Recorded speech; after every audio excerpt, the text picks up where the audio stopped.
साथियों, अक्सर कहा जाता है कि जो बोओगे वही तो काटोगे।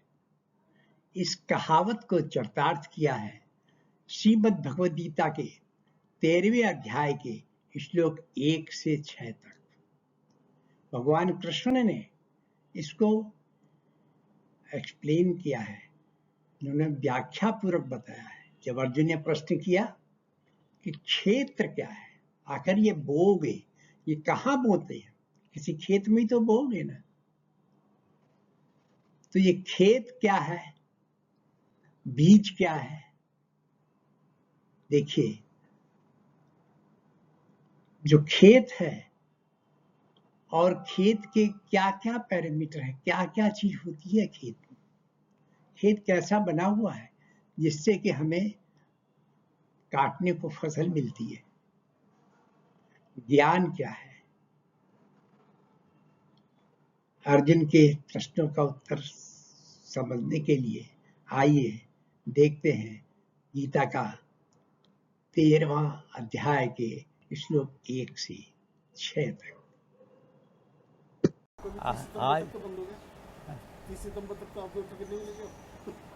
आज जो है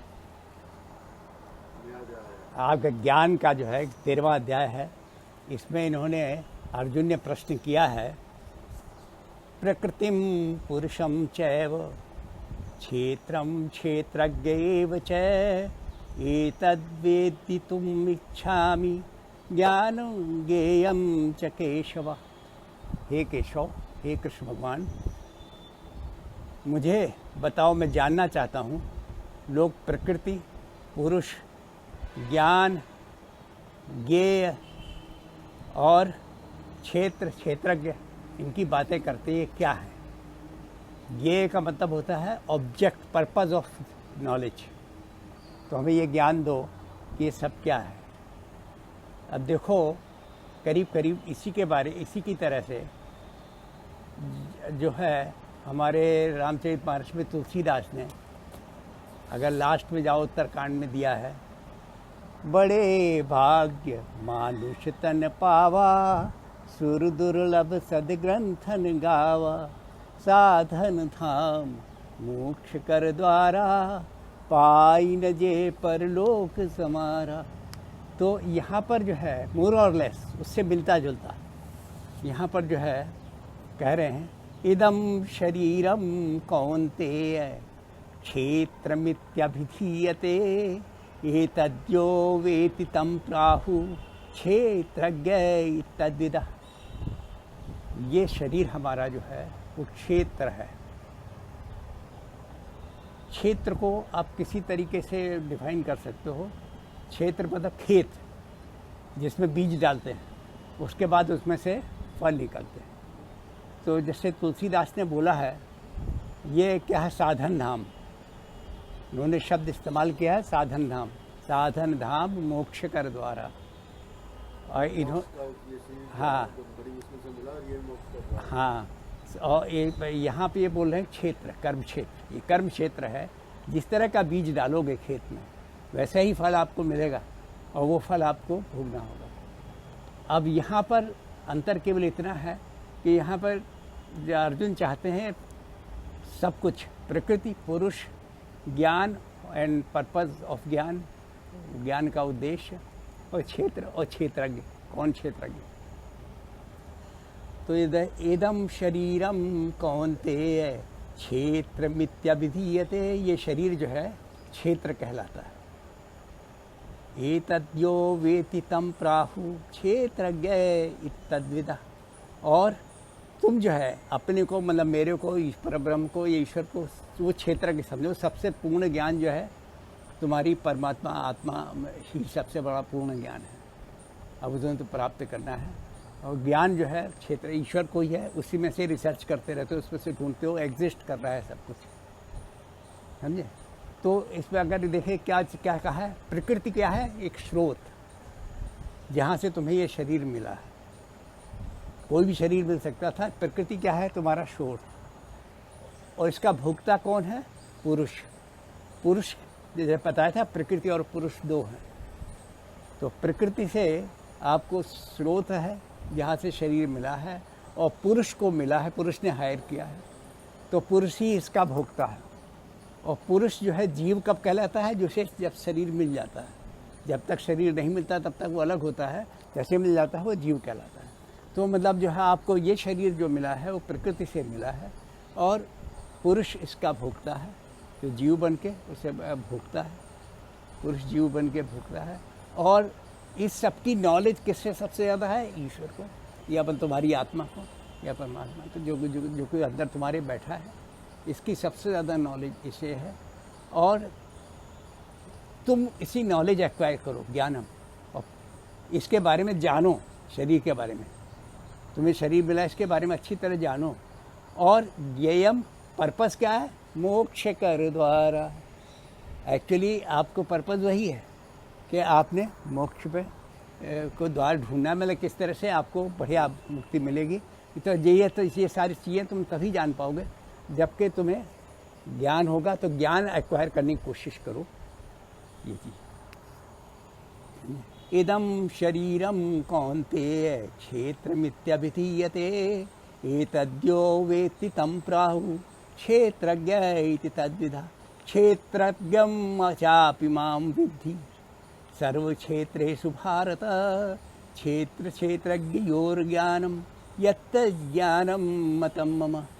कहते हैं मुझे आप क्षेत्रज्ञ समझो सभी क्षेत्रों के बारे में, चाहे कोई भी योनि में जाते हो, सारे क्षेत्र के बारे में मुझे ज्ञान है, परफेक्ट नॉलेज। सारे जीवों के बारे में, सबके बारे में परफेक्ट नॉलेज मुझे ही है।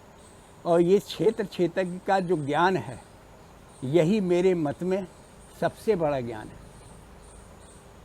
इसको अगर जान लोगे तो आप दुनिया में बहुत अच्छी तरह रह सकते हो, बहुत अच्छी तरह एंजॉय कर सकते हो। तत् क्षेत्रम यच्च यादृक् यद्विकार यतश्च यत्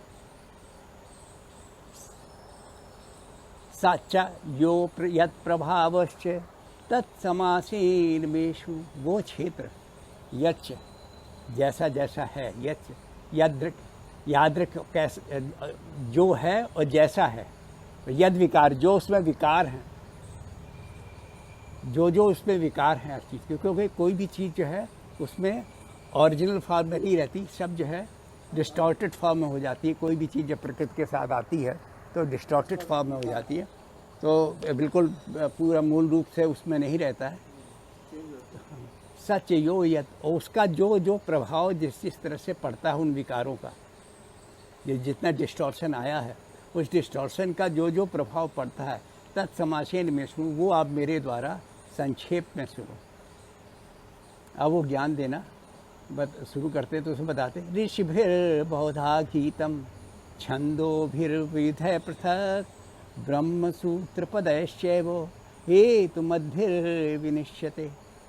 और ये जो ज्ञान है, अगर आप कहीं जानना चाहो तो डिफरेंट वेद शास्त्र हैं, उनमें ऋषियों के द्वारा, ऋषिभिर बहुधा गीतम, ऋषियों के द्वारा बहुत तरीके से गीतम गाया गया है। छंदों भी, डिफरेंट तरह के छंदों में, श्लोक जो डिफरेंट मंत्रों में, छंदों में गाया है, अलग अलग गाया गया है। ब्रह्मसूत्र पद, इनको ब्रह्मसूत्र पद बोला है उन्होंने, कि सब वेद पुराण शास्त्रों में सब में ये तरह के डिफरेंट, चाहे आयुर्वेद पढ़ लो, चाहे कोई भी वेद पढ़ लो, हर एक चीज़ में हर एक उसी का ज्ञान है सब कुछ, कि जो आप शरीर को कैसे एंजॉय करा सकते हो, सब में वही है। तो डिफरेंट तरीके से डिफरेंट सब्जेक्ट्स पे, टॉपिक्स पे दिया हुआ है। ये इसके हेतु मध्य, ये मेरे तरह से सम्यक तरीके से तुम इसमें अध्ययन करके भी जान सकते हो। मैं तुम्हें संक्षेप में बता रहा हूँ।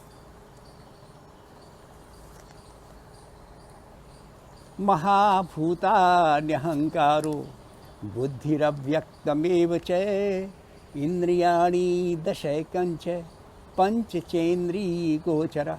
अब बता रहे हैं कि इनका बेसिकली ज्ञान का पहला स्रोत ये है संक्षेप में, कि महाभूतानि, पंच तत्व क्या हैं, इसके बारे में जानने की कोशिश करो। पंच तत्व क्या है? महाभूतान अहंकारो, और तुम्हारा अहम आइडेंटिटी तुम्हारी क्या है, अहम क्या है। और बुद्धि, बुद्धि क्या क्या पर्पज है, क्या ज्ञान है, किस तरह से जानना है। बुद्धि अव्यक्त, और जो चीज़ अव्यक्त है बुद्धि में, जो वर्णन नहीं की जा सकती, उससे तुम निकाल सकते हो इंटेलेक्ट से, वो क्या है? बुद्धि के द्वारा अव्यक्त आपको बहुत कुछ बता देता है। जो जो आपको जो बुद्धि में आता है, ऐसा कर लो, बहुत चीज़ एकदम क्लिक कर जाता है। तो वो अव्यक्त भी जो है क्या है, वो जानने कुछ। इंद्रियाणी 10 एकम छः, और 10 तुम्हारे पास इंद्रियां हैं, इनसे तुम कैसे कैसे इनका सदुपयोग कर सकते हो। एकम छः, एकम एक तुम्हारे पास मन है, और पंचचेंद्रिय गोचरा, और 5 आपके पास इंद्रियों के विषय हैं, जैसे नाक का सूंघना और जीभ का स्वाद लेना। तो ये आपके पास है। पहले समझो तुम्हारे शरीर में कि ये चीज़ें तुम्हें भगवान ने दी हैं, है ना। और इससे आगे तुम क्या समझो, जिसके साथ विकार जिस कैसे होते हैं।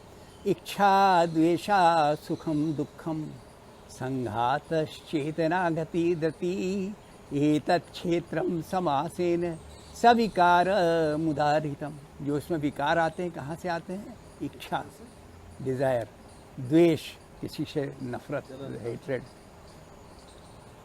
सुखम, सुख समझते हो किसी चीज़ को, दुखम, किसी चीज़ को दुख समझते हो। संघातस चेतना, जो आपके बॉडी के अंदर जो कॉन्शसनेस है, और ये क्या है आपके कॉन्शसनेस, किस तरह से वो कॉन्शस रिएक्ट करती। धृति, आपकी कंसिस्टेंटी, स्टेट फास्टनेस आपकी क्या है। ये तत्क्षेत्रम समासेन, ये संक्षेप में इसके विकार हैं, वो आप उसे समझने की कोशिश करो, और फिर जानो कि कैसे आप जो है मोक्ष के द्वार खोल सकते हो। अब इन्हीं श्लोकों को गीता गीत के यानी हिंदी कविता के रूप में सुनिए। क्षेत्र व क्षेत्रज्ञ को केशव, ज्ञेय व ज्ञान को जानने की इच्छा, प्रकृति पुरुष महान को। यह शरीर क्षेत्र अर्जुन बीज कर्म जान। अब भगवान कृष्ण कह रहे हैं, यह शरीर क्षेत्र अर्जुन बीज कर्म जान। कर्म फल फसल काटे प्राणी किसान। यह शरीर क्षेत्र अर्जुन बीज कर्म जान। कर्म फल फसल काटे प्राणी किसान। तत्वतः जानता है जो इस रहस्य को, तत्वतः जानता है जो इस रहस्य को। कहलाता वह क्षेत्रज्ञ, ये मानते विद्वान। अर्जुन सब क्षेत्रों में क्षेत्रज्ञ आत्म भगवान। अर्जुन सब क्षेत्रों में क्षेत्रज्ञ आत्म भगवान। क्षेत्रज्ञ में ज्ञान जो, मेरा मत यह ज्ञान। क्षेत्रज्ञ में ज्ञान जो, मेरा मत यह जान। वह क्षेत्र जो जैसा, वह क्षेत्र जो जैसा जिन कारणों से हो विकार। वह क्षेत्र जो जैसा, इस खेत के बारे में कहा गया, वह क्षेत्र जो जैसा जिन कारणों से हो विकार। प्रभाव जिससे जो, वह सुन संक्षेप में विचार। विविध श्लोक से ऋषियों द्वारा बहुविधि वर्णित। विविध श्लोक से ऋषियों द्वारा बहुविधि वर्णित। विकारों के कारण हुए वेदांत ग्रंथों से निश्चित। विविध श्लोक से ऋषियों द्वारा बहुविधि वर्णित।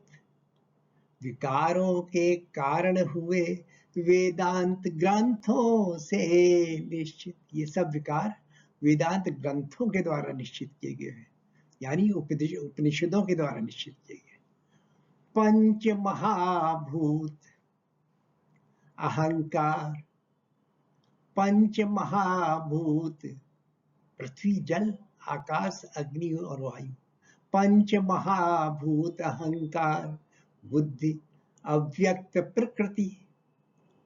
10 इंद्रिया, मन, 5 इंद्रिय विषय चिन्हित, पंच महाभूत अहंकार, बुद्धि अव्यक्त प्रकृति, 10 इंद्रिया, मन, 5 इंद्रिय विषय चिन्हित, इच्छा द्वेष सुख दुख, सकल शरीर चेतना, इच्छा द्वेष सुख दुख, सकल शरीर चेतना, दृढ़ता शक्ति सभी जान, क्षेत्र सहित विकृति। देखिए, इस कविता में क्षेत्र को पूरी तरह वर्णित किया गया है। क्षेत्र के कंपोनेंट्स क्या है, उसके पार्ट क्या है? पंच महाभूत अहंकार, बुद्धि अव्यक्त प्रकृति, 10 इंद्रिया, मन, 5 इंद्रिय विषय चिन्हित। 5 इंद्रिय विषय कौन कौन से हैं? रस, रूप, स्वाद आदि, ये 5 इंद्रिय विषय है। हम देखना चाहते हैं, हम स्वाद लेना चाहते हैं, हम सुनना चाहते हैं, तो ये सब इंद्रिय विषय है। सो पंच महाभूत अहंकार, बुद्धि अव्यक्त प्रकृति, 10 इंद्रिया, मन, 5 इंद्रिय विषय चिन्हित, इच्छा द्वेष सुख दुख, सकल शरीर चेतना, दृढ़ता सत्य सभी जान, क्षेत्र सहित प्रकृति, क्षेत्र सहित विकृति। Now learning. The first learning is the existence includes circumstances. Our existence, how we exist, our body plus mind plus total things, situational things, all this make our circumstances. That is kshetra. We should know the things. So if we know the things, if we know the kshetra completely, what are our circumstances? What is the body?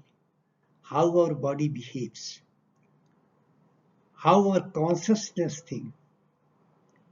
What is in our mind? How our intellect works?